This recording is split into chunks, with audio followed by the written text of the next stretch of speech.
We've got more playoff hockey to talk about, along with some trade ideas that we've come up for you guys. That and more coming up.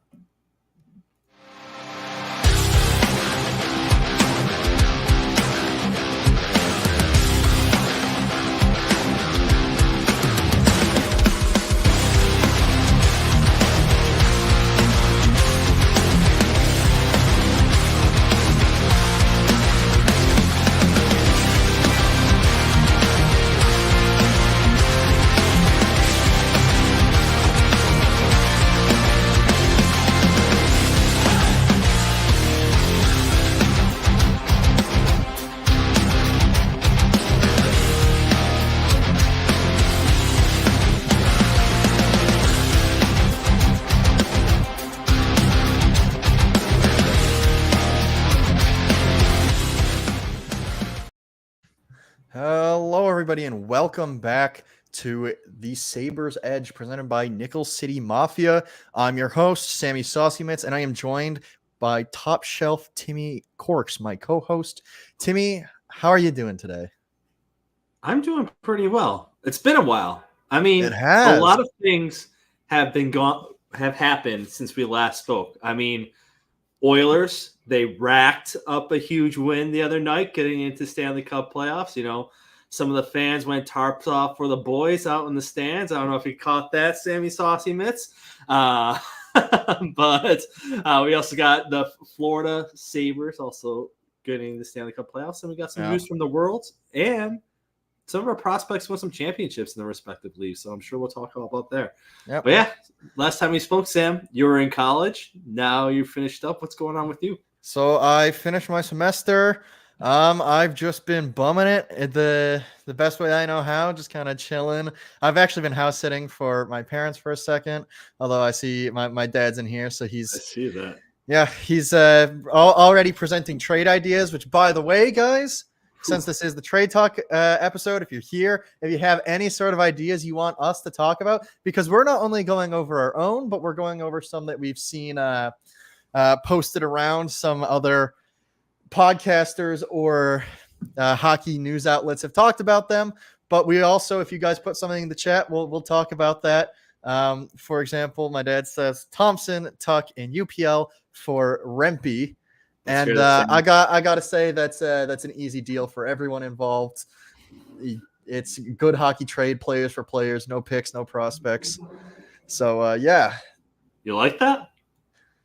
Yeah, but you're always a proponent of we need to get tougher, right? So that should satisfy the need to get tougher crowd. I'm all for getting tougher there, but yeah. I mean, Thompson, Tuck, and UPL. I mean, that's a lot for Rempe, who's a third or fourth liner, I think. No, he's a fourth liner, and he's not even in the lineup every night. So, yeah, I mean, gotta get tougher somehow. But yeah, I kind of lost my train of thought, forgot where I was. It's been a while since. So shocked by that trade. yeah. It from was your a little jarring, and also it's been 4 weeks since we've been here. So if it seems like there's a little rust, it's because there might be a little rust. So, but it's good to be back. It's good to be talking about the Sabres again. Love this team. Can't stay away for too long. Yeah, I mean, I guess we weren't around when they talked about their assistant coaching selection. So, what did you think of that? So, kind of as predicted, they did bring up. I'm forgetting his name already. Seth Appert. Yeah, sorry, I was blanking. It's like not Michael Pekka. It's not Michael Pekka, but yeah, Seth Appert. I think they kept some of the other coaches around that we kind of wanted to see get fired, but you know. Did they do anything else coaching wise? No. Bales is still the goalie coach. That's probably fair. Marty Wilford. Where's Morning? He's still defense. And then Matt Ellis is up in the sky now. He's not the video coach, but he's doing something up there. He's not going to be a bench coach anymore. So yeah, that's probably good for us. Just that he's not on the bench, but I'd still like to see Wilford replaced with someone who knows what they're doing.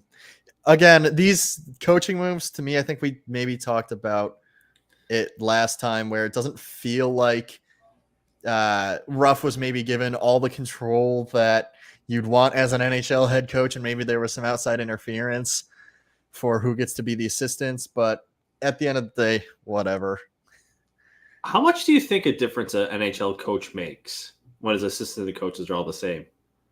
I don't know. Ultimately, you're choosing the style of play that you want to be coached, and that trickles down to the assistants, and they have to adapt to your style as a head coach. So probably a pretty big difference. And one of the things as I'm watching the playoffs that I'm realizing is coaching absolutely does make a difference.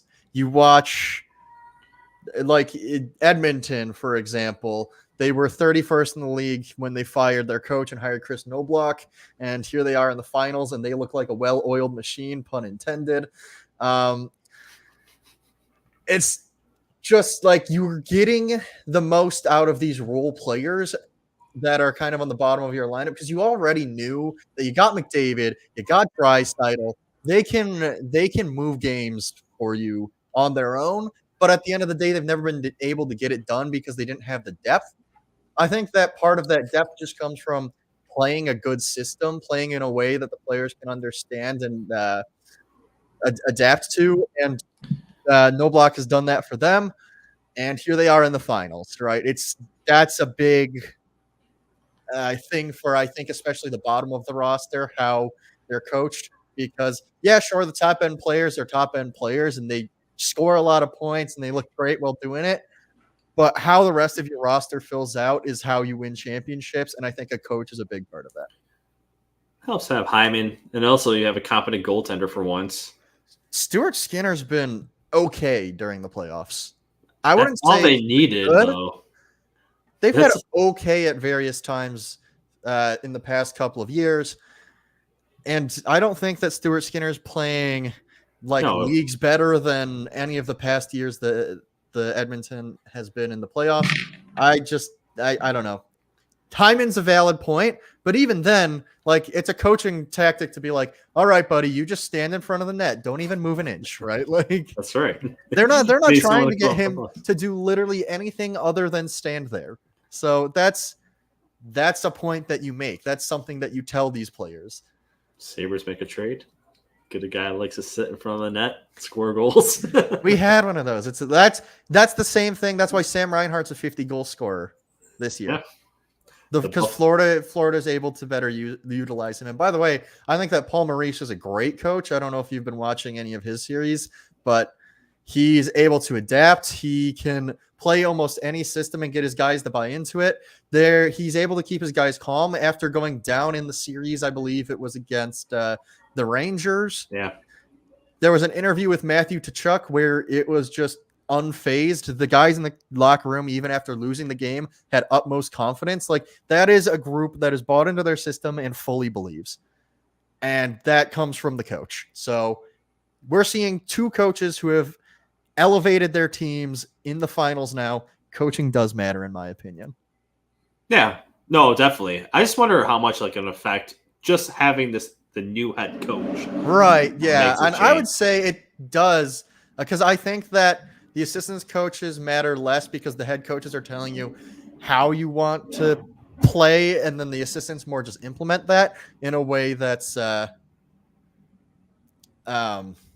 specific to what, I guess the competence matters. But at the end of the day, one of the things that really bothered me was when mid-season Don Granato said something to the effect of now I'm getting my hands on the power play or whatever. Yep. And now I'm putting my mark on the power play or something. You dictate how that works anyway. And then it's the assistant coach implements it. That's always had your mark on it. So I think that the head coach is the most important of them. And then the assistant coaches are more about the implementation. And as long as you have relatively competent assistant coaches, I don't really think it matters who they are. Yeah. No, even if I'm not the biggest fan of Wilford or Ellis, I think if you have the right head coach, they're fine as long as the players respect them. I mean, Sabres just have to implement the KISS method. Keep it simple, stupid. I mean, look at what the Sabres did in the Worlds. I mean, yeah, you're playing with better players overall, but your second line center was the highest goal scorer in the Worlds. Your two defensemen in Power and Dahlin were some of the best at the Worlds. And you had Peterka back again, getting 9 points, 5 goals, 4 assists. I mean, competent coaching and getting it back to just a simple system, maybe this will help the guys go forward. And if the coaches can actually coach a simple system too, that can help out overall. So we'll see. Yeah. Hopefully they took something from that. And on the note of the Worlds, just may as well round out and mention that Bowen Byram, I think, played very well. I think both of our Canadian defensemen played very well. And by the end of the tournament, actually, Owen Power was the number one defenseman on Canada, which, I mean, it's the Canadian team. They have a lot of good people to choose from, and they end up with a lot of good players. So good for Power. He looked great, and that gives me a little bit of hope for the future. As far as the actual results from the tournament goes, Canada and Sweden ended up facing each other in the bronze medal game because Switzerland and Czechia defeated them respectively to make it to the finals, and Canada falls to Sweden in a 4-2 loss. I don't really have much to say about the Czechia game because none of our prospects were in it, but Sweden looked very good throughout the tournament. I'm honestly shocked. They got upset during that semifinal round to Czechia, losing 7-3, but that was a very good team throughout the whole tournament. So it makes sense to me that they ended up getting the third place medal, if not the first. But yeah, good tournament for our players all around, I think. Oh yeah, no, like I said, Peterka 9 points overall, 5 goals, 4 assists. Cousin had 9 goals. I don't know how many assists that he had. He had like 2 or 3. It was not a lot. Yeah. Well, what the heck? Scoring goals. Yeah, you're scoring goals. That's all that counts. That's all that matters. Yeah, like you mentioned, Power was the number 1 team in Canada. He had 1 goal, 5 assists. Dahlin, 2 goals, 7 assists. Dahlin kind of upset that he didn't get the chance to play with Victor Hedman. I mean, I think he really wanted to play with Hedman, but you had Carlson there. So, what's really weird, I mean, how does Sweden, with that, we talked about those defensemen, possibly 3 of the top 10 defensemen in the league, and you can't get it in the Worlds and win a championship there. I mean, that shows a lot. And to round it out, like you said, Byram, 1 goal, 4 assists, and they all looked like competent hockey players, which we didn't see throughout the season. So we have stuff to look forward to. As far as not getting it done in the semifinal round, something to note is that Czechia, who eliminated them, I believe they were the host country. So there is always a little bit of playing above your pay grade when you're, the host country. You want to play well in front of your fans, especially for those European teams where the Worlds is the big tournament that happens. And maybe the Stanley Cup is a secondary thing because that's a North American tournament. The Worlds happens in your homeland. So that's true. They definitely, at least compared to like the North American teams, they definitely play harder for those wins in Czechia, at least, and Switzerland. So I don't blame them. And like your dad said, you made it sound like Ellis died. He's in the sky. Well, I mean, got demoted into the sky. I don't think he died, but he got demoted. Yeah. All right. So moving on to some other hockey that finished. The Memorial Cup finished. Neither Savoy or Komarov ended up taking that. I believe it went to I cannot pronounce this. Saginaw. Saginaw. Yeah, I can't. I forgot what it's Saginaw. Yeah. I can't pronounce that for some reason. It just doesn't compute in my brain as I look at it. But either way, Matt Savoy during the playoffs had 24 points in 19 games, and then during the tournament ended up with 4 points in 4 games. So very productive postseason for Savoy. Komarov, the defenseman for the Drummondville Voltigeurs.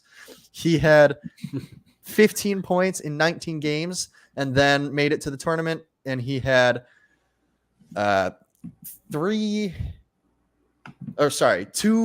assists in 3 games. So he was just over, or he was at 0.66 points per game during the Memorial Cup tournament. So both of them had pretty productive tournaments.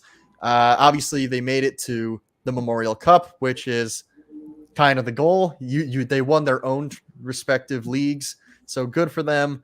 They couldn't get it done in the Memorial Cup, but honestly, I don't put too much stake into the way that tournament works. So, no, it's a round robin tournament. Yeah, it's a round robin tournament.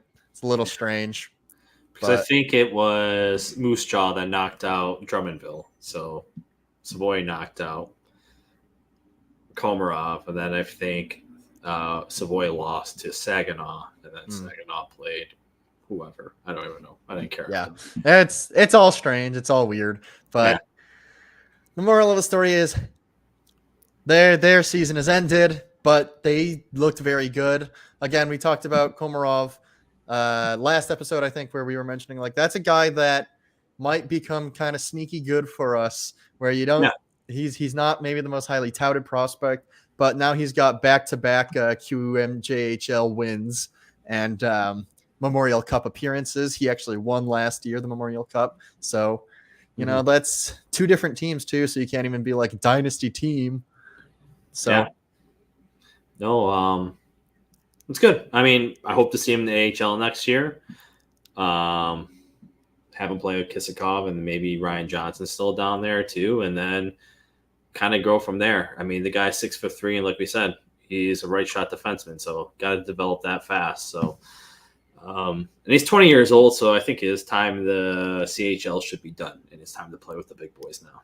Yeah, and then the final thing to talk about as far as hockey that's happened while we've been away is there have been 2 rounds of Stanley Cup playoffs that we've missed. So I think we're just going to kind of more briefly touch on these because, again, our Sabres are not in the playoffs and haven't been since the beginning of them. So we had to start the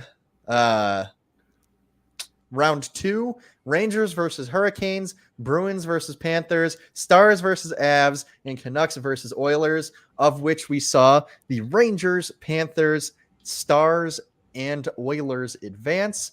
Do you have anything specific that you'd like to talk about from those series? Just to be honest. Yeah, that sucks, Boston. Come again next year. Maybe that 2 goalie thing might be not working out for you. Anyways, I mean, they only ran with 1 goalie for the most part. Yeah. Well, I see Almar probably getting traded this offseason. But besides that point, I mean, a lot of the controversy from that series was Sam Bennett and his people may say it's a sucker punch. People may say, hey, it's an inadvertent fist that hit Marchand's face. Either way, I mean, Marchand had the best response to it, and I agree with him. It's playoff hockey. You're going after the best players. You're trying to get them injured so you don't have to play them anymore. I mean, that's just how it happens in playoff hockey. Yeah, I think that it's interesting because you very rarely hear the quiet part be said out loud in that regard. And Marchand just up and said, he's like, listen, you're going on the ice, and every single time you're looking for those little ticky-tacky plays. You're trying to hurt their best players because it gives you an advantage at the end of the day. Yeah. And he's, he didn't seem to be saying or like upset with the play. He's just like, that's just how you do it. And it's kind of cool to see that perspective because a lot of the times, you get into the locker room and it's just like, man, that's a dirty play. I can't believe you do something like that. When at the end of the day, like if you've watched a lot of hockey, you know that they do kind of do that. That's you step onto the ice and it's a war zone out there. Mm-hmm. You got to protect yourself and you got to be looking for all those little opportunities. So, yeah. No, and I mean, he's gained some respect in my book for just saying that out loud. I mean, like I said, he's a guy that you hate when he's on the other team, but love him when he's on your team. So, no, I respect him saying that. And, I mean, like I said, Boston, you need to learn how to get secondary scoring. Guys aren't going to get anywhere with just one guy trying to score for you. He can't play in the playoffs either. So, anyways, that's my thoughts on that series. Besides that, who was the other Eastern? The Rangers at that point were just a wagon. I mean, The destroying. Rangers looked so good Like through at the that first point, two series. I thought it was their cup, so I was like, "Oh, great! Now New York Rangers are going to win the cup." So, and it was Oilers. Who was the other team? The Oilers were facing against the Canucks, and the Stars were facing the Avs. I mean, Canucks got snake bitten. You were playing with your third string goaltender at that point, so Yeah. there's nothing that you can do. Hopefully, come back strong next year. Don't have a drop off like the Devils did. Look forward to, having another, like you said, that's our sister team. So look forward to seeing you guys competitive next year too. And then the Stars. Stars were stars. That was a series where I was like, oh boy, because I didn't think the Stars were going to make it out of that series, and they came back to rally back and win. So, I think by the end of round two, I was like all in on it being the Stars and the Rangers because they same looked here. so good. And then, moving on to round two, we see that Edmonton and Florida advanced through. I was not convinced about Edmonton, and they got the win anyway. That last game against the Stars was crazy. They only got like 10 shots on net. Yeah. The Stars thoroughly whooped them that game and could not get past Stuart Skinner. So in that regard, Stuart Skinner finally had a good playoff game. Yeah. So I'll give you that one earlier. We were talking about it, but yeah, I think that series kind of surprised me because of how much I was thinking the Stars were going to win. The Panthers, they were a great team through their couple of first two rounds. So if they beat the New York Rangers, it wouldn't be too shocking, although the Rangers looked as good as they did. But the Oilers beating the Stars, I did not see happening at all, and I was pretty shocked, to be honest. The Panthers are your ultimate playoff team. They just have the ability to score.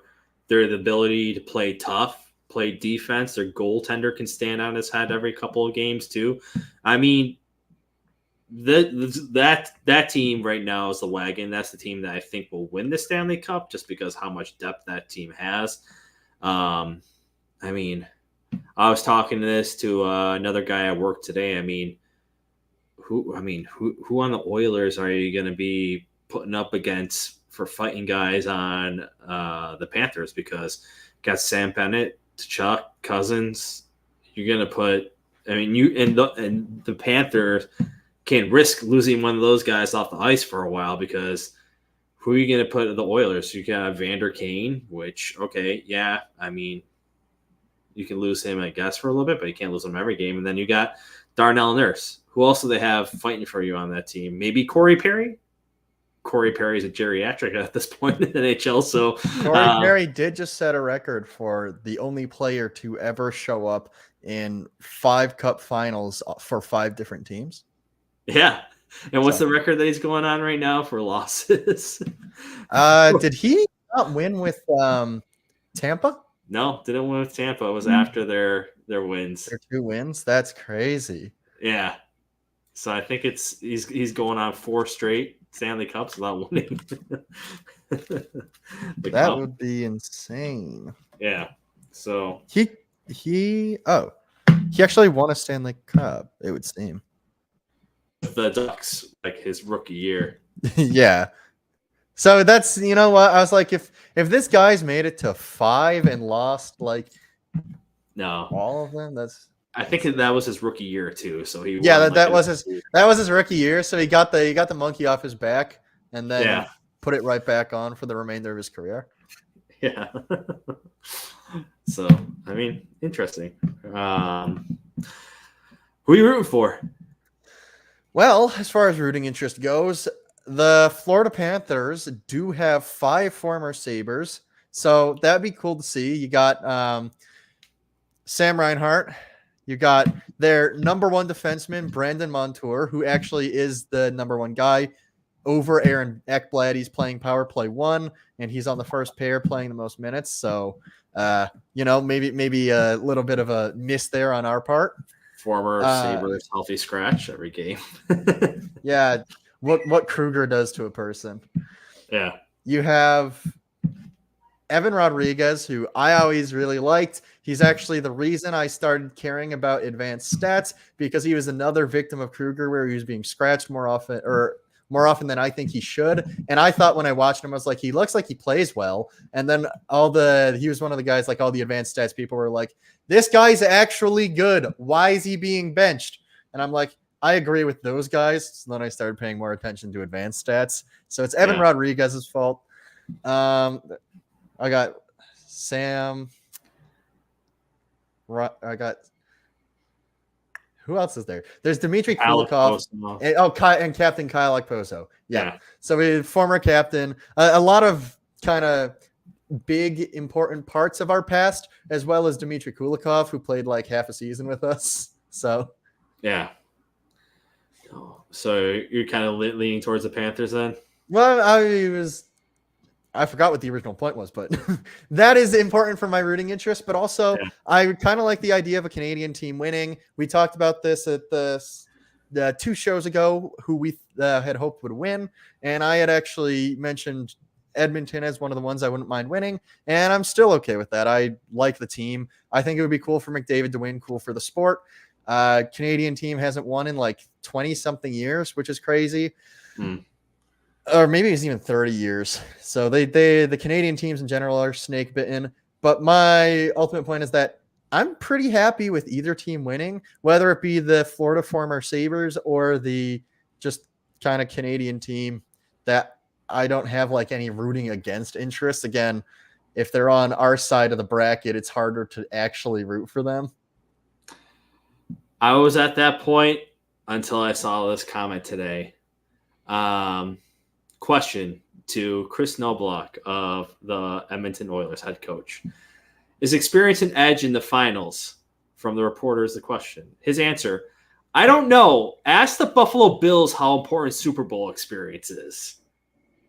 And that stung. I did not hear that. That is both hilarious and so mean.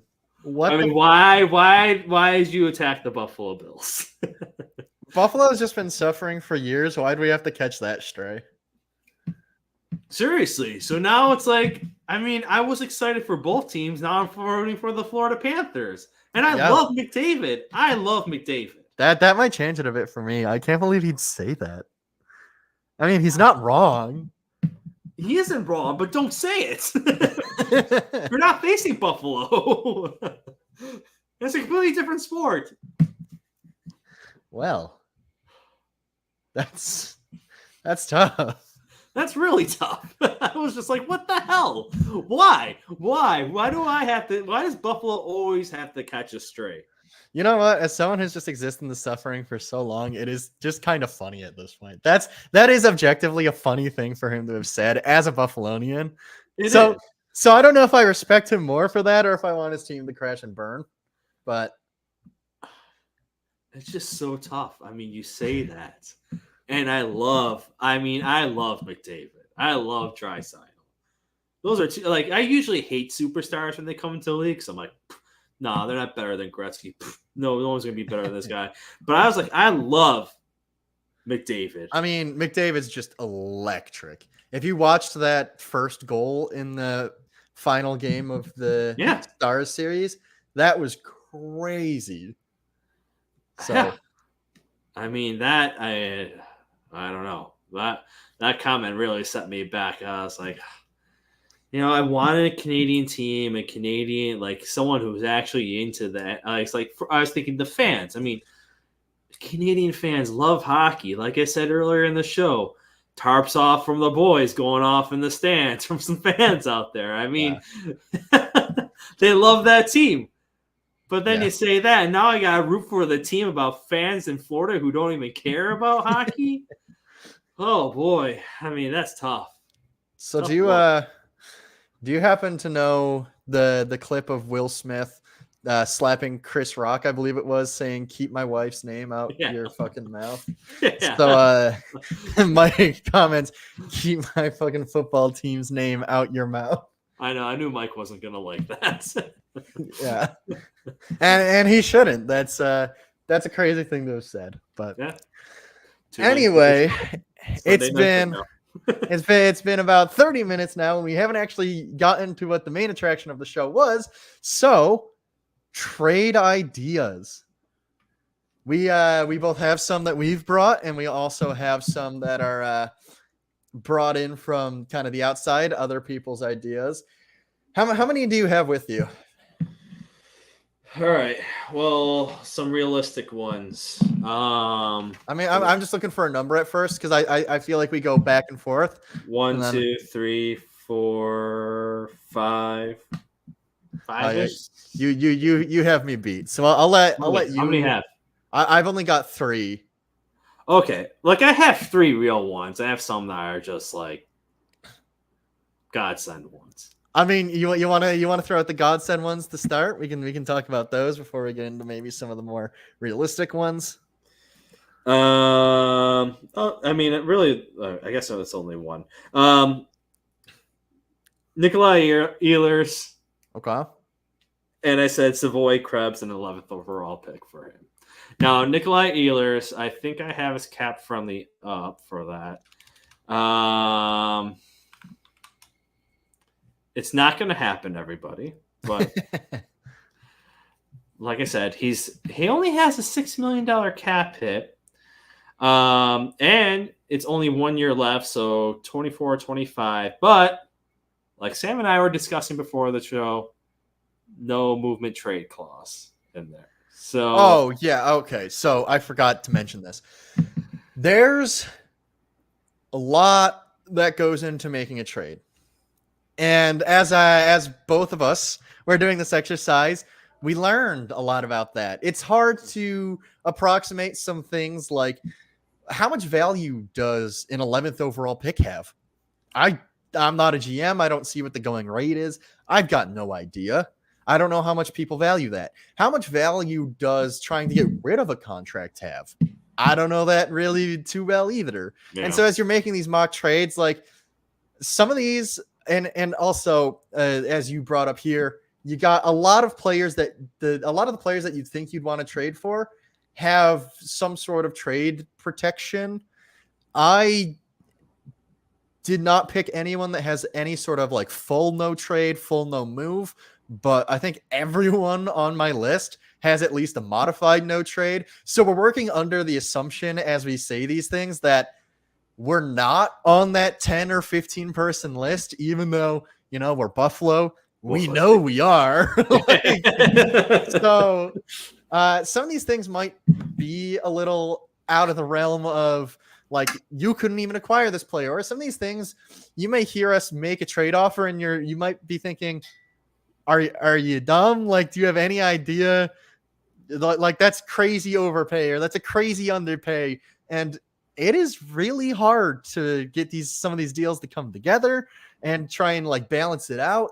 So especially if you're working with a lot of picks, which as a Sabres fan, that's a lot of what you're thinking about picks and prospects right now for current players. Yeah. So if it's not looking like it's a great deal, for the most part, we know these are all kind of ideas for the purpose of fun. These aren't trade rumors by any means. So yeah, this is all for fun. We know that a lot of these are probably unrealistic, whether or not we can even get the player and then like what the package would be. So it's just for the sake of discussion, for the sake of fun. So my disclaimer is out of the way now.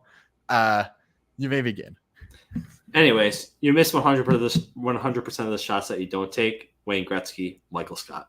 Anyways, so what are a lot of Sabres fans saying that they need this offseason? Top 6 forward. Well, there you go. You got yourself a top line forward right there, Nicholas Ehlers. This past season, he had 25 goals, 36 assists, and he had 61 points overall. Basically, Winnipeg's best player. Now, he has 1 year left. So, like I said, no movement trade clause, most likely not going to happen. But if the Sabres want to do anything, just kind of shoot it out there. That's what I'd offer. I mean, Savoy, Krebs, and the left overall pick. Krebs, your current NHL player that you can fill in your third, fourth line. Savoy, your future NHL player, an 11th overall pick. Because Winnipeg, let's be honest with you, I have a feeling this is kind of like a 1 year thing that you were good this year. I don't think you're going to return to this next year. So might as well get some high picks in there as well. So you're not a middling team. Yeah. In regard to that, I think probably they say no. I don't think that the package is enough. Yeah. I don't know how much more we would want to give up for Nikolai Ehlers, who's never had a season more than 64 points. Mm-hmm. He's still a great player. I'm not trying to take that away from him, but he being one of their top line players, I don't think that you can get away with what we're trying to offer. And again, I'm not sure that we'd want to offer too much more. So I'd say that's probably a no from Winnipeg. Also, I like that your first trade involved Krebs in the first round pick, because as I was making my trade board, I was like, I can't just keep putting Krebs in the first round pick because that is a lot of as I was looking at pieces that I think have value for us versus what I'd like to give up. Like Krebs in a first round pick showed up a lot. Yeah. So I had to make a lot of edits so that it wasn't just 3 trades in a row where it was Krebs in a first round pick 4. Yeah. But I appreciate you getting one out of the way in that regard. I mean that 11th overall pick is being sent every single trade. So I tried to make my 3 picks or my 3 trades that they could happen in the same year, and the issue that I ran into was the first or the 11th overall pick that kept getting traded. So, but everything else, there's no overlap. So, cool. All right. Well, I can go on with my first trade idea. Mm-hmm. So the idea is that you've got the Vegas Golden Knights, who are always in a cap crunch. Yep. And even without all of their players signed, their projected cap space for next season is $890,000. Of course, they have LTIR, which they use every year, and they're going to work some sort of cap something. But my trade idea is to get William Karlsson from them. He's got 3 years left at $5.9 million. He's their 4th most expensive forward. And in return for William Karlsson, we would be sending over Isaac Rosen, the 11th overall pick, and a 2nd round pick. The thought being that of all of our prospects, I think that Isaac Rosen is the most likely to be an NHL player next year, and therefore it's helpful you get the entry-level contract, which is not something that a lot of Vegas players are on right now. I believe they've only got one other entry-level contract on their team. You're taking away one of their more expensive forwards, giving them a little more cap space to work with, and you're giving them some draft capital because they don't have their first-round pick, or they've got their first-round pick in this draft, but literally nothing other than a 7th other than that, and then they don't have their first-round pick for the next 2 drafts, so you're giving them a little more draft capital, something to work with, or something to trade out, because we know they love doing that. And William Karlsson coming to us, he's I'm going to say 60-ish point guy. He's not been the 78 point guy from the first season with the Vegas Golden Knights, but he's been good, and he's a good 2-way forward. He's always in the plus category. He's got a well-rounded game, and for a team that never wins faceoffs, he was 56.2% on the faceoff last year. So that's a guy who is very good offensively, good defensively, and fits that kind of face-off role. So what do you think? I like it. I do like Karlsson. I did avoid Vegas Knights players, though. And the only reason why I avoided Vegas Knights players, not because of the players themselves, because he has a modified no trade clause. He's got a 10-team list. So okay. We're probably on that team, but but we're excluding the modified no trade clauses. That's as long as it's not full move or full no move and full no trade. I am willing to put them in this list because otherwise we would not be getting anything done here. The only reason why I stayed away from Vegas Golden Knights players is because of Jack Eichel and Jack Eichel's experience with the Sabres, and specifically Kevin Adams. And I'm sure because I had the name on the top of my head. Who was the defenseman that got traded to the Golden Knights this season? That's best friends with Eichel. Was it like Hannafin? Yeah. Supposedly, because the Sabres were interested in Hannafin in the midseason, supposedly Eichel told him, "You're not going to want to go to the Sabres. Make sure you don't go there. Don't go to Buffalo."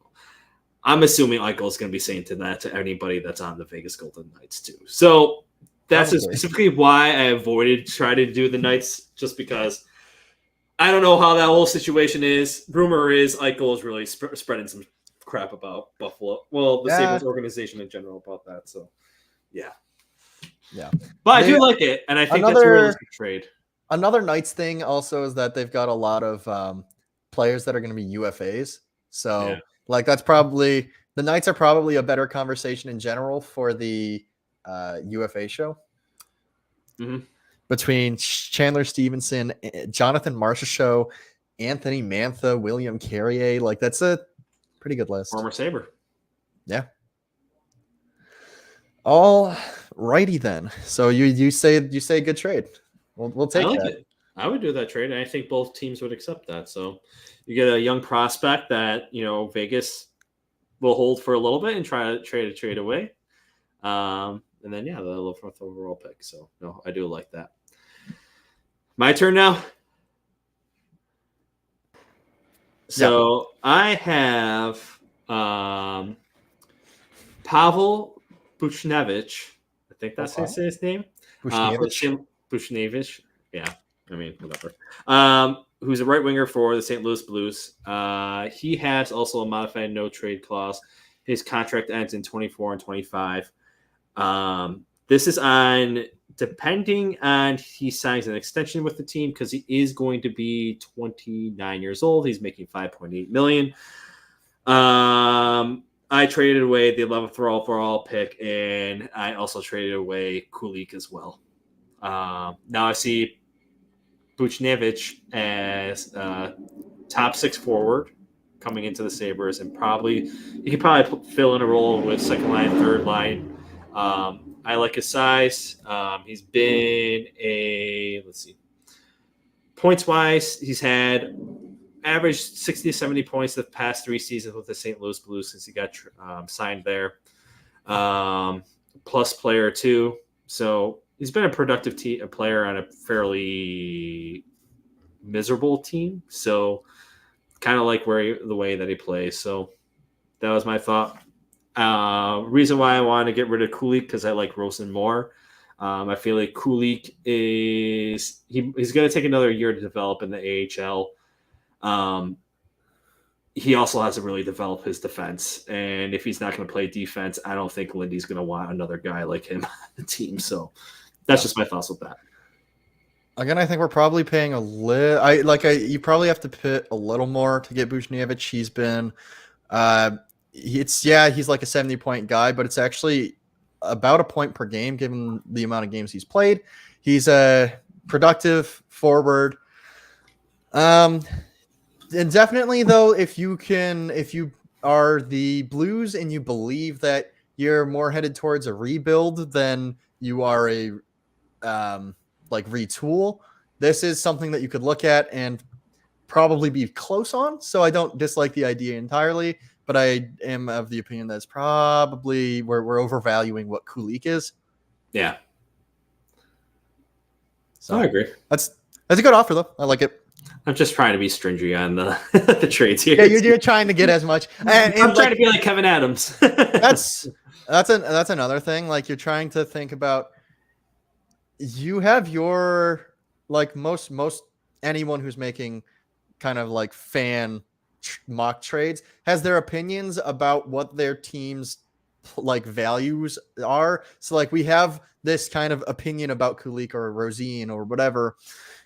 and their actual perceived value might not be where we think it is. Yeah. And so around the league, it's hard to tell whether or not, like, as you're making your probably homer trade offers, it can be a little hard. So that's probably where I land with Kulich. I don't think that around the league he has as much value as maybe Sabres fans think he does, but maybe I'm wrong. Maybe they see him as more than I think he is. All right. So for my second trade offer, this one's a little weird. This one is a little weird. It's more flipping age than anything. Okay. I'm sending to Calgary UPL Ooh. Peyton Krebs because he's a Calgary native, I think. Yeah. Well, definitely somewhere out there, Western Canada. He's Alberta. I don't know if it's Canada. Yeah. Or no, I don't know if it's Calgary. Sorry, it is definitely Canada. Yeah. Alberta, North Dakota. A second and a third for Jacob Markstrom, and Blake Coleman. Now, I know this one's probably going to be... I'm not sure how many people on either side would want to flip UPL for Markstrom.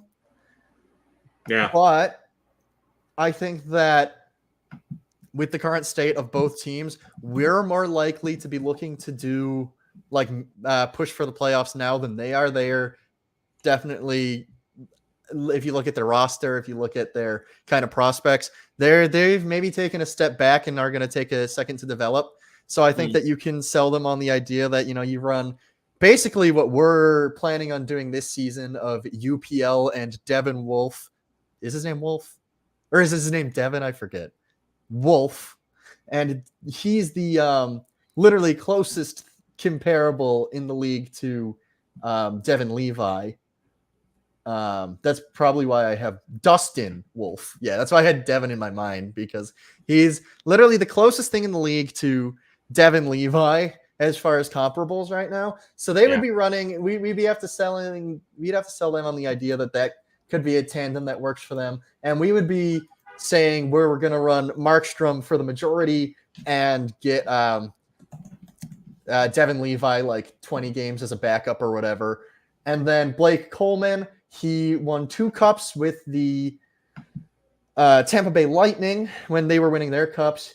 He's a very solid kind of two-way player. He's not putting up the craziest points, although in this last year he did have 54, but that was a career high at 31 or 32, sorry. So it's not like he's got the craziest career stats, but he's a guy he's got that veteran leadership that you're looking for, and he played a big part for the Lightning as a kind of shut down guy who can still kind of produce. So I think that you're replacing a young goalie with a more veteran goalie, and you're replacing a guy like Peyton Krebs who's young, but his upside feels to me like Blake Coleman. So it's kind of a swapping age. I know that they're also maybe trying to get rid of Markstrom's contract for the next 2 years. He's getting paid like $6 million, but we can absorb that just fine.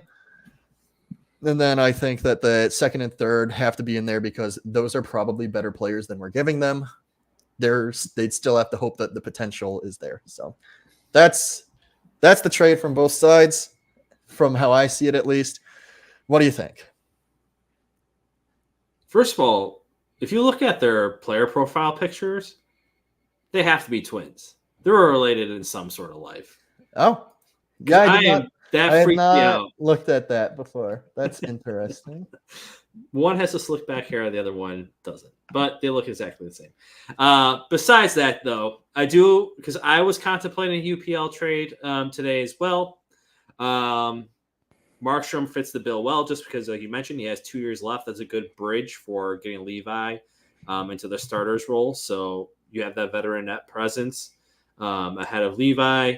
Fills in for those 2 years. Like you said, only making about $6 million a year. You don't really have to worry about that afterwards. You get rid of him after those 2 years, and then you let Levi be the starter, and then whoever's backing him up after that. So kind of gets rid of that problem. And like you said, this might be, who knows with UPL. He had a great year this year. Does he come back to earth next year, or does he keep on getting better and maintain this? So you never know. So the opportunity to sell when everything is high right now, a young prospect who can be a great goaltender, why not take a shot at that? And if it does, and if he becomes a superstar in the NHL, well, whatever, that happens. I do like that part of the trade, and Coleman too. I mean, like you said, trading for age, getting a guy like Krebs, he has a lot more potential. Whereas Coleman, you kind of know what he is at this point, and getting it, and just having him play like a solid third line, fourth line role. I mean, that's what we're looking for in the Sabres right now, and I don't feel like we're giving up a lot for that. Second round and third round pick, I really don't value that much at all. So. No, I do like the trade overall. No, I like it. Whether it gets approved or not, I don't know, but I do like that trade. All right. I seem to be getting your stamp of approvals. That's pretty good. And Mike says, now I see why Timmy and Jake are great friends. They are cheap with trades. They don't want to give up anyone to get a good player. So you're being called out here. But like we mentioned, I mean, it's real. This isn't that NFL where you can trade for guys, like no movement trade clauses. And yeah, it becomes a little weird from cheap. I mean, I don't know what else to say. I'm also trying to think in like a Kevin Adams way, because true. Yeah, he doesn't make. I was gonna say he doesn't make the biggest splashes, although he did do the Eichel trade. He got that done. So. Yeah, but that was kind of out of necessity.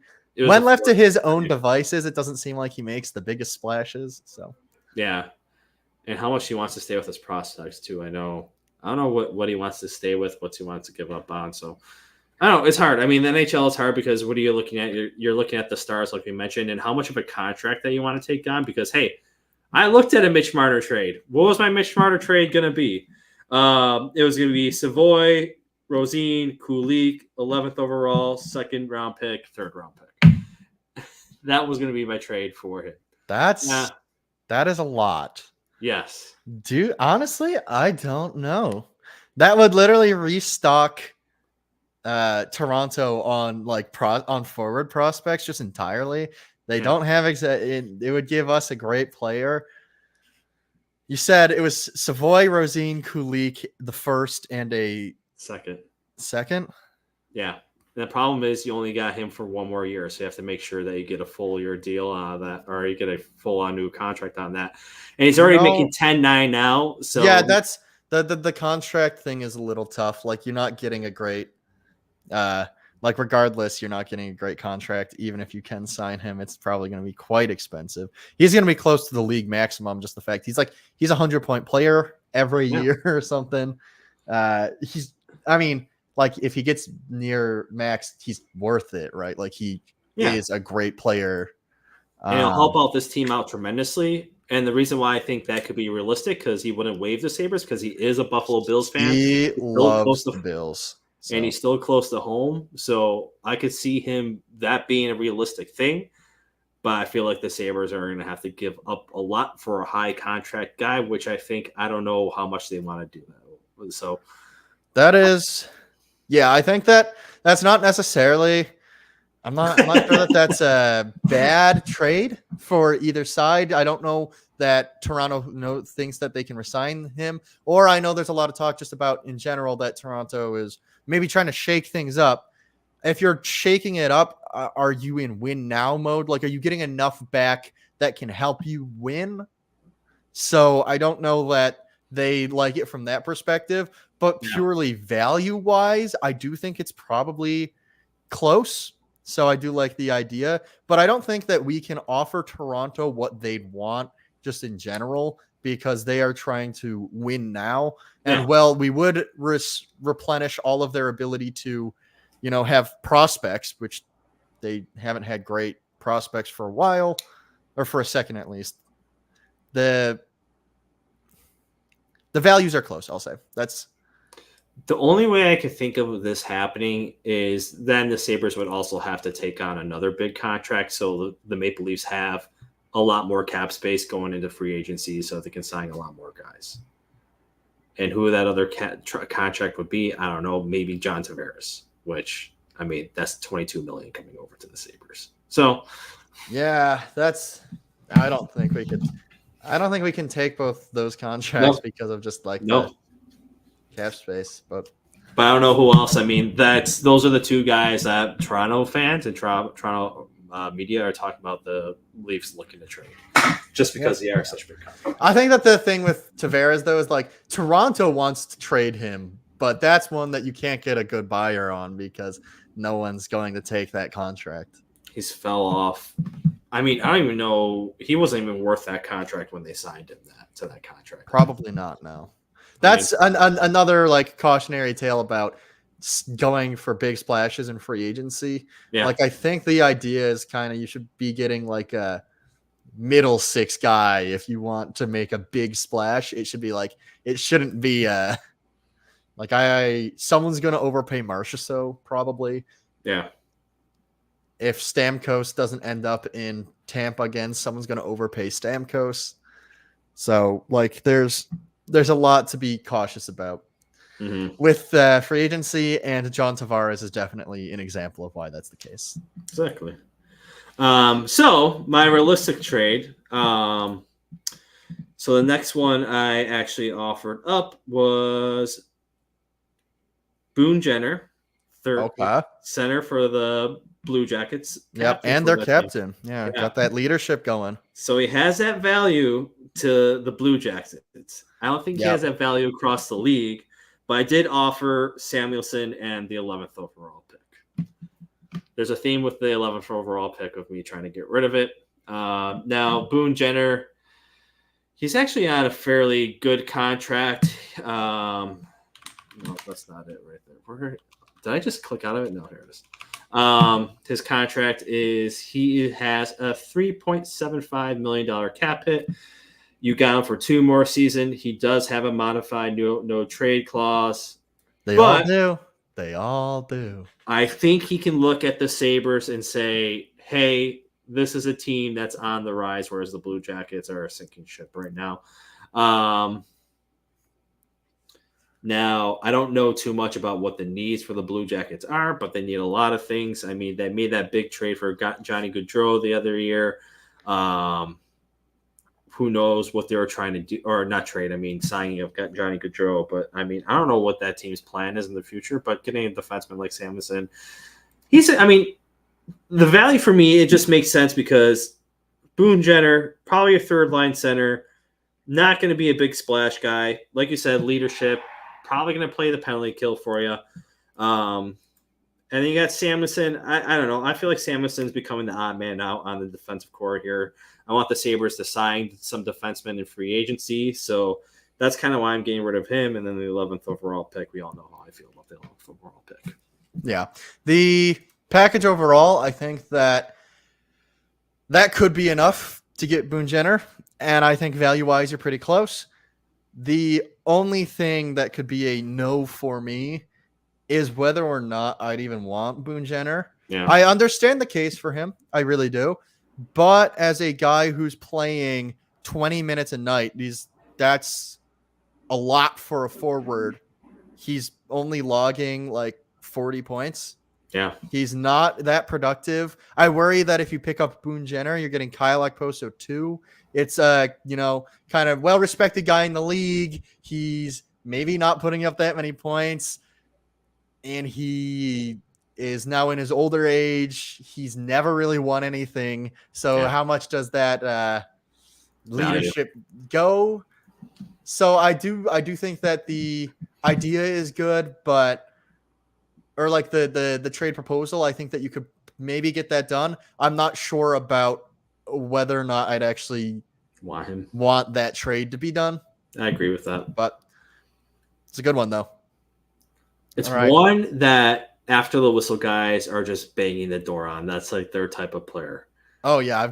I have one of the after the whistle ones pulled up, and I pulled it up more just to laugh at because they've really been like hammering this one. I know which one you're talking about. Okay, good. Well, we'll get to the other trade ideas after we get through our own. But my final one, the last one that I personally made, I'll read out the list of guys that I'm trading over, and I'm gonna see if you can. It's for one guy. So Ooh, yeah. This is my big trade. your magnum opus. Yeah. So we're sending over Matt Savoy, Yuri Kulik, Hmm. the 11th overall, the 2025 first overall, and Henry Yokiharu, who's actually a big tell for who this might be, who we're getting back in this return. Hit me with it. It is Noah Dobson. That is my trade proposal for Dobson. He is 24 years old. He fits that timeline, or he might be 25 now. He fits that timeline kind of for like our Sabres defense core. He's currently making $4 million, but he's going to have to be paid at the end of the current year. He just came off of a 70-point season. He's an offensive stud. This guy moves so very well, and he, very importantly, is a right shot defenseman because we've been stacking up the lefties. So this trade offer is basically just giving them a ton of value, picks and prospects wise, along with an immediate fill to that hole, which is Henry Yokiharu. I don't think he's a bad player. Actually, I quite like him. Yeah. But if you're trying to fill that gap in New York, you at least need someone there. So that's why Henry is going over to the other side. But right-hand defensemen are expensive. They are a hot commodity. There's not a lot of them in the league, not a lot of good ones. And Noah Dobson is very good. So that is why it is quite the big package going the other way.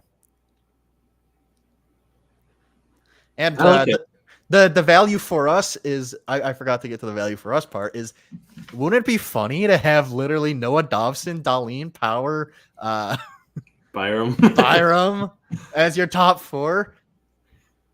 That would probably, I mean, if they all live up to what they can be, I mean, maybe the best defensive core ever in the NHL. That's 50 minutes a night of pure offense. Do we even need offensive players at that point?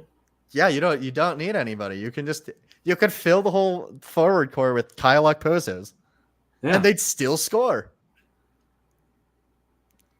I'm not going to complain about it. I love Noah Dobson. I love him as a player. It's literally the equivalent of 4 first-round picks, and I'm not sure that that's enough to get Noah Dobson. Yeah. 4 first-round picks and Henry Yokiharu. So. Like we've had this conversation with so many teams. I mean, the Islanders are just a middling team. They're never going to get past what they are. Right. Do you want to give up a guy like Noah Dobson, who's going to be a future star in the NHL? Probably not. But then you also look at the Islanders and you say, where is your offense coming from? And that's another part. Their offense consists of Matt Barzal, Bo Horvat, and then who's their third guy? Is it JG Pajot at 31 years old? So, yeah. Anders Lee at 33 years old? Yeah. This would help them flip for some offense as well, because actually their defense has Ryan Pulock, Adam Pelech, Alexander Romanov. So they've got 3 good defensemen there. Yeah. Romanov being young as well. Like, this could make sense for them, but the issue is just how do you get yourself to pull the trigger on someone like Dobson? That's tough, I think, to part with. He's such a good player. So he really is. But like you said, they don't really, I mean, middling team, what type of prospects do they have in their system? I mean, you get 2 of the 3 top prospects in the Sabres system right now. So, I mean, I'm not going to play. I do like that trade. I'm fine with giving up a ton for a very good player. I have no problem with that. So no, I do like it. I'm not going to complain about it. Like I said, it's just the realistic, what do the Islanders want to be? What do they want to be when they grow up? Do they want to still stay what they are right now? are they going to have to, because in a couple of years, they're going to have to eat and be a bad team to kind of like regrow again. So why not kind of get these prospects in the system now? Get some offense in there. Yeah, you give up a good defenseman, but like you said, I mean, they're stacked on defense right now. And their defensive core is generally pretty young. So At least compared to their offense. yeah. So no, I mean, I like it. Like we said, of most of these trades, will it really happen? Can it be realistic? I'm not sure. I don't believe Noah Dobson has a trade protection. No, actually. he doesn't. No, because he's still on his rookie. Because he's about to be an RFA. He's not on his rookie contract, but yeah, I think he's on a bridge deal. So cool. That was your last trade. That was my last trade. I still do have some of the ones pulled up from other people. All right. I'm just going to run through my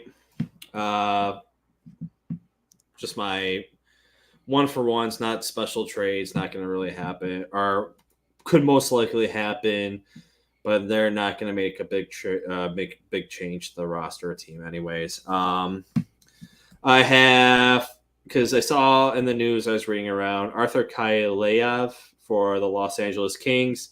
I just traded him straight up for Peyton Krebs. He's 22, 6'2", has been severely underperforming for the Kings. This past year, he played in 51 games, had 7 goals, 8 assists. Just 2 teams training for reclamation projects at that point. So that's kind of don't dislike the idea. You're just giving both players a change of scenery. Obviously, we've talked a lot about Peyton Krebs anyway during this podcast because, he's a player that I think a lot of Sabres fans are like, I think we might be able to trade him still while he has value. And, in this, you're just doing a swap of reclamation projects, seeing if the grass is greener on the other side for either of them. So, another trade that I have is Morgan Frost for our 2nd round pick. Kind of fell out of love with John Tortorella this season. Played in 71 games, 13 goals, 28 assists. Basically, I'm lowballing the Philadelphia Flyers at this point because I don't know how good Morgan Frost is actually going to be, but I was looking at him as the 3rd line, 4th line type of player. So, 2nd overall pick.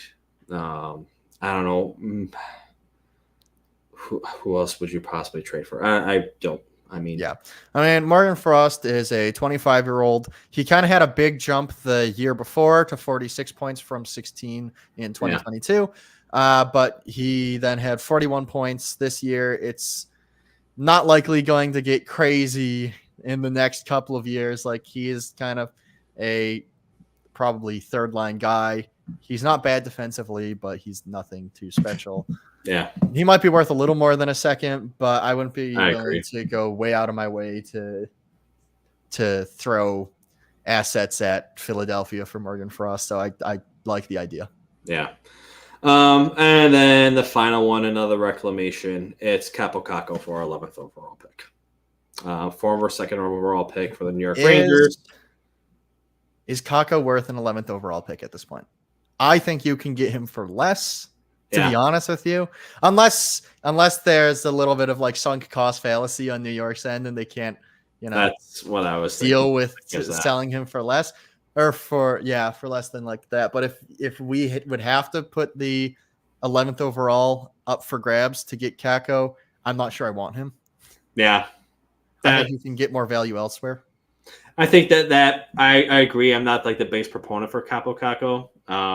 But like I said, the sunken cost was the other part where I was if that's something that people are really interested in, you're probably going to have to part ways with the 11th overall pick. I don't know if there's much of a player-for-player trade that the Sabres could do at this point, nor do I really want a player or prospect trade at that point either for Kaapo Kakko. Yeah. All right, so that does it for our trades. Now we get to talk about some podcasts and news outlets that we've seen that have made some trade proposals. We'll start off with one of my favorite, just absolutely not trades from after the whistle. Again, I think they're good entertainment. Yeah. As far as their opinions and what they believe, I'm not sure I fully agree with them. But they say Sabres 11th pick for Tanner Jeannot. No.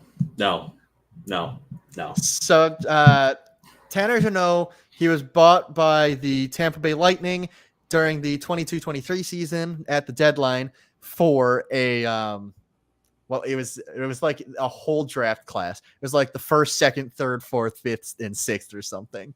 Like Tampa Bay literally gave an entire draft class to Nashville Predators for Tanner Jeannot. And this year, Tanner Jeannot played 55 games, 7 goals, 7 assists, 14 points. No, we're good. That I get it. He's a tough physical guy. He brings like the power forward. And when he put up 41 points in Nashville one year with a power forward build like he is, he's worth a lot. I think again with the sunk cost fallacy, Nashville just recently gave up Tampa recently gave up so much to acquire him, then to turn around a year later and be like, anything less than a first feels like you gave up too much. And the answer is you did. You gave up too much. This was a bad trade for you guys. And you are stuck with a minus player who is putting up 14 points a year. So no. Nice try after the whistle. Yeah, but no. I agree. I mean, I'm good. I have no interest in him at all. Like I said, if it's going to have, he's not even worth our first round pick, and you're going to have to live with that. John, honestly, he's not worth keeping on our team. He just isn't. Yeah. No, sounds good. I agree. He was minus 10 on a good Lightning team. So, that's bad. On to the hockey writers. Not exactly, again, like these are the rumors and like trade creators are not always like the most reputable sources, but whatever. We just like to see what the fans are making. They want Brady Tkachuk, and in order to get him, they're willing to trade Jack Quinn, Noah Östlund, Yuri Kulik, and the 11th overall pick. For reference, Brady Tkachuk he's a 75-point guy. So pretty good player. He kind of does that like power forward in your face kind of style play. I don't think as well as his brother Brady or Matthew. Sorry. That's tough because they're both Tkachuks. I messed them up a fair amount. He's been playing on a team that hasn't exactly been great either. So putting up all those points, he's doing pretty well for himself, but I think that there is maybe a little bit of a defensive element that is to be desired in his game, especially if you're giving up all of that, which you are in this package. And also, I'm not sure I want to part with Quinn before we've had a full year of him playing because he's been just injured. Maybe he's injury prone and we'll be having a conversation about how we get rid of him at the end of the year. But I still would like to see him play. What do you think about the general offer being made here? Like you mentioned, I think a lot of people feel like Brady Tkachuk is Matthew Tkachuk. They're the same player. Matthew Tkachuk is a lot better than Brady Tkachuk. Now, I mean, Matthew Tkachuk does play on a better team right now, so maybe that helps him out. But you can't pin that on your trade of hopes that he turns into a Matthew Tkachuk on your team. Jack Quinn is a no conversation for me. He's not being traded. He's literally a Lindy Ruff player. He's a guy that has offensive potential and willing to work on his defense and play a full game of hockey, two-way hockey. Lindy Ruff is not going to want to get rid of that guy who's going to listen to him and do what he tells him to do. So that's just what he was like at a point per game pace when he played for the Sabres, right on the ice, Quinn, this year? Things he played or just less, like a 0.8? I do not know. I can look that up real quick. Anyways, production in a short time when he played for the Sabres was pretty good. And the way that he made his line mates better as well. I mean, it's just a no conversation. This season, he has 19 points in 27 games, but you have to remember he was injured literally twice. Like during some of those games, it was still, rehab and getting like back on the, Yeah. So it's been a very tough season for him, and to still post like pretty respectable numbers. No, it's a no conversation for Quinn at this point. Like you said, if he's injury prone, then maybe we'll have the conversation next year. But here's to him being healthy, and we have both him and JT Paterka on the team for the full season next year. So, I mostly agree with you there. I just don't. If you can, honestly, the trade idea is not terrible. If you can get someone other than Quinn in there to be that supplemental piece. Mm-hmm. But on to the very last one, and this is more of an exercise for us because I found the Hockey News, which is Buffalo Sabres blog. They, or maybe they have like a blog for every team, but this is the Buffalo Sabres portion. Yeah. They wrote that the Sabres should make blockbuster trade with Lightning for Anthony Cirelli, and then proceed to not tell you what they think the package for Anthony Cirelli should be. So let's we can just take a moment and look at Anthony, because I actually like Anthony Cirelli, and you know what? Tampa Bay is always a little bit like cap strapped. Yeah. So I can't spell, but if I pull up Cirelli here, you can see he is roughly a like 40-point guy. He's not anything crazy, but he's a good like shutdown defenseman or forward, center. Yeah. So he's like the kind of the ideal third line center, I think. Mm-hmm. 40 points. He's pretty consistent though. 6.2 mil, $6.25 million. $6.25 million. Yeah, I mean for 40 points, you're really banking on that defense at $6.25 million. Yeah. Which is maybe why you could pry him away from Tampa, unless they really value that defense, which, I mean, we could use more of. We have a lot of guys who score goals and don't defend. Yeah. So this could be, like, idea-wise, I like the concept of getting a guy like Cirelli. The issue is, now, what do we want to trade for him? I have to check something real quick. All right. So projected cap space for next year for the Sabres is $23 million. And that's without. So UPL is going to have to get a new deal. The real like big deals, or the real like kind of decent deals, would be UPL, Henry Yokiharu, and Peyton Krebs. Everyone else is either like $1 to $2 million or not on the team anymore. Yeah. So. All right. Who would I want to trade for Anthony Cirelli?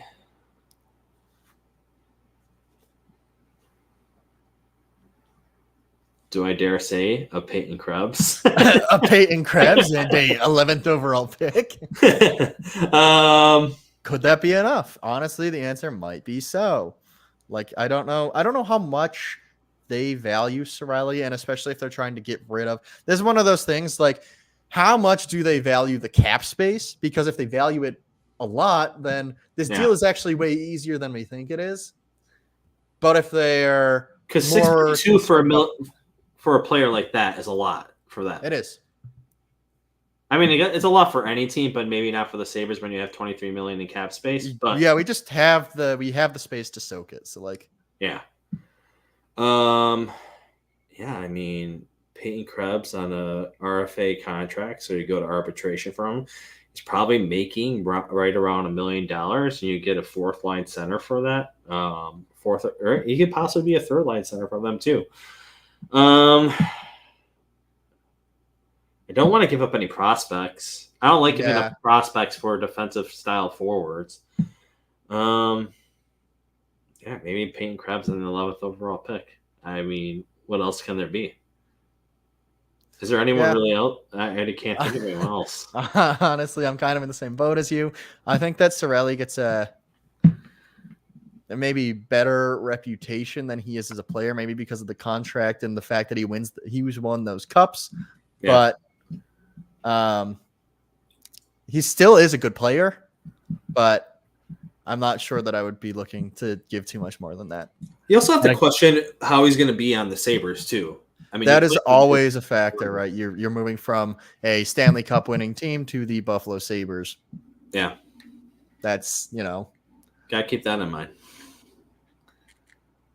So yeah, I'm probably I would offer the first in Krebs, and just like if they don't want it, oh no, sucks. See you guys later. we tried, we tried to take that contract for you. We tried to be nice, but yeah,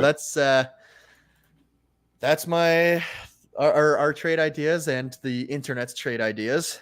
We got through what's going on currently in hockey. Do you got anything else to go over? No, not really. I mean, we talked about the coaching situation, talked about all the prospects, worlds.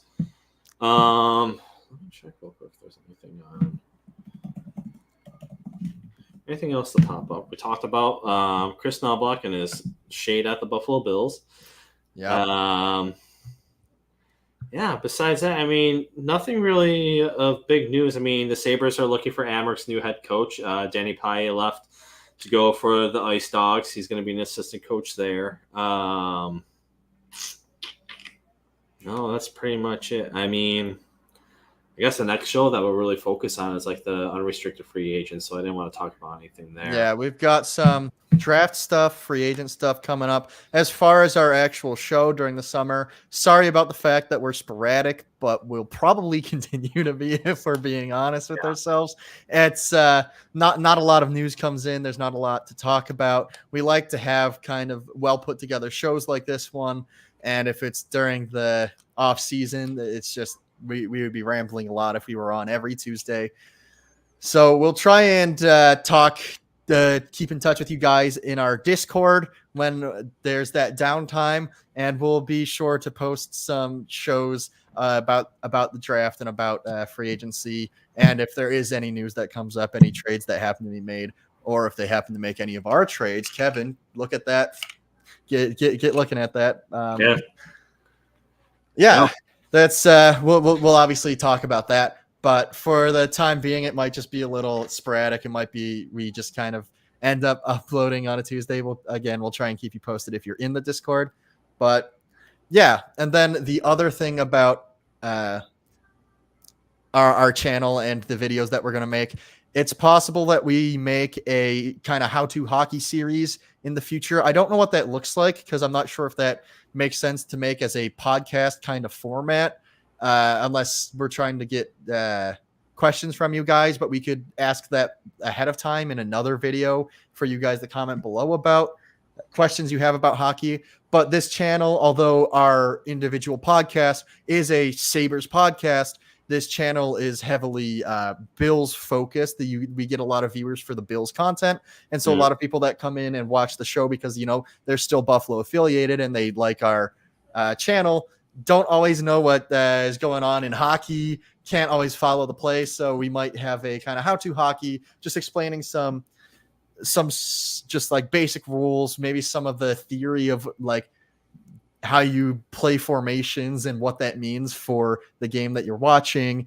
Like, a lot of people have issues with like what's icing, what's offsides, what's goalie interference. And if you're a longtime fan of hockey, that no one knows what goalie interference is, but we could get all that out of the way for you guys. But that's something that would be more towards the middle of summer. That's not imminent, but that's something that we're going to probably figure out if we want to do it and how that would be formatted, because again, I'm not sure that a podcast is necessarily the best way to explain the rules of a game, more so than just like kind of like releasing a normal video, a pre-scripted video would be. So that's kind of where we're at as far as the channel goes. I don't know or our specific podcast goes. Obviously the channel is broader than just us.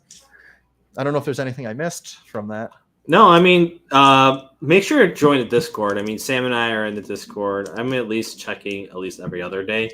And if you have topics that you guys want us to talk about, just let us know. I mean, like you mentioned, NFL goes all year round. NHL doesn't go around all year round. We're kind of hitting once the cup is over. The draft. I mean, the draft isn't as big as the NFL draft, so really not much to talk about there. Free agency hits, and once free agency ends, I mean, it's kind of like dead from there. Yeah, you have rookie mini camp and stuff like that. So, give us the stuff that you want us to talk about. You can even, I mean, there's even opportunities, like you said. I mean, if to do live podcasts for like how to hockey, or even how to do like going over Sabres histories and past Sabres teams. I mean, that might be tough to do live. It might have to be a pre-recorded video, but let us know. I mean, give us some topics to talk about. Join our Discord. We're not only talking Sabres on there, we're talking Buffalo Bills too as well. So just join us on there. Give us topics to talk about. We'd love to, share it with you guys too on here. Yep. Well, that about does it for us. Thank you guys all so much for tuning in, or if you're watching on the recap, thanks for checking it out there. Make sure to like, comment, and subscribe. Again, it's important for us, like going in the off season, that if you comment something, we can talk about it. It helps us. It helps us address what you guys might have interest in as well. So just, the engagement helps.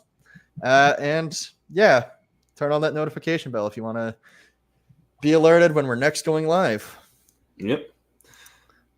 Thanks for watching, everybody.